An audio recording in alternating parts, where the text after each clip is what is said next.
छत्रपती शिवाजी महाराज की जय।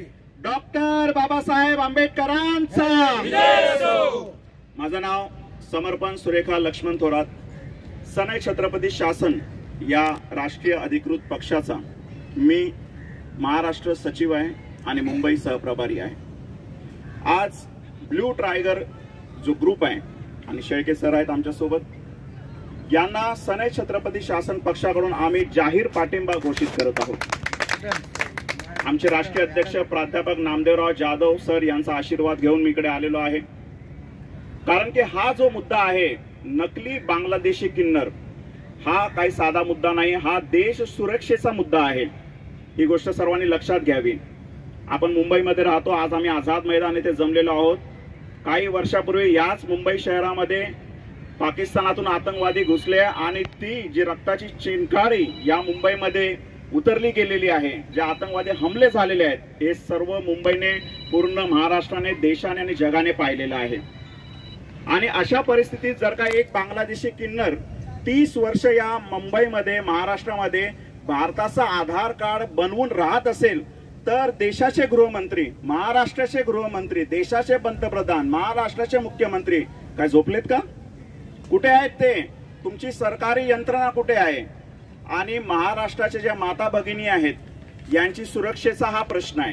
कारण की नकली किन्नर लोकल ट्रेन मध्ये जातात, लेडीज डब्यामध्ये घुसतात, त्याच्यानंतर लेडीज वॉशरूम मध्ये जातात।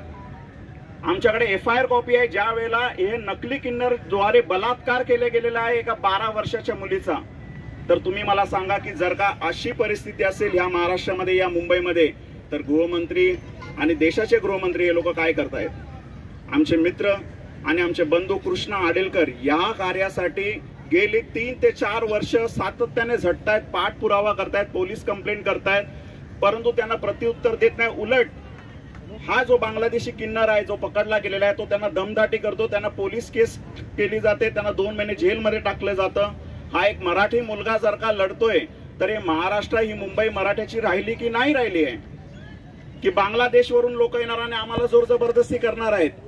याचा प्रश्नाचं उत्तर द्यावं। आणि आज आम्हाला इथे मुख्यमंत्र्यांनी येऊन भेट द्यावी आणि या प्रश्नाचं निरसन करून द्यावं आणि आम्हाला आश्वासन द्यावं की हा जो बांगलादेशी नकली किन्नर, याचा जो गुरु आहे, त्याला पकडावं तुम्ही।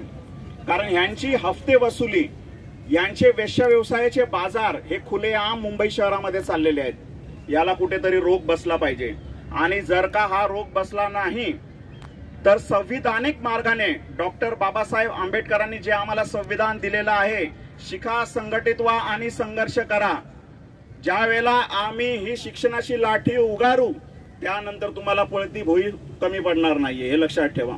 त्यामुळे आमचे बंधू कृष्णा आडेलकर आणि जे स्थायिक इकडचे किन्नर आहेत, जे असली किन्नर आहेत, जे महाराष्ट्राचे आहेत, जे मुंबईचे आहेत, जे भारताचे नागरिक आहेत, त्यांना न्याय मिळवून द्यावा।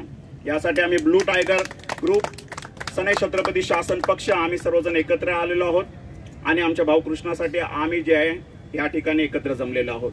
आणि आम्ही अपेक्षा करतो की येणाऱ्या दिवसामध्ये आम्हाला नक्कीच न्याय मिळवून देईल। धन्यवाद। जय हिंद, जय महाराष्ट्र, जय शिवराय, जय भीम।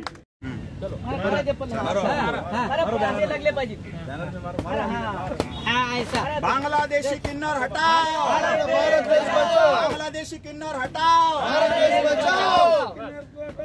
या महाराष्ट्रात नाही, भारतात त्यांचं कुणीच नाही, त्यांचं ब्लू टायगर हे ध्यानात ठेवा।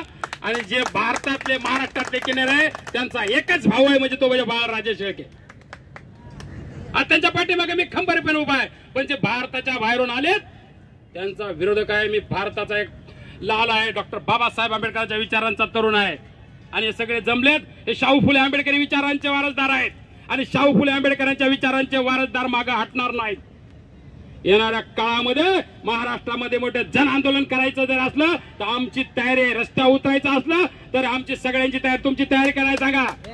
डॉक्टर बाबासाहेब आंबेडकरांचा, डॉक्टर बाबासाहेब आंबेडकरांचा।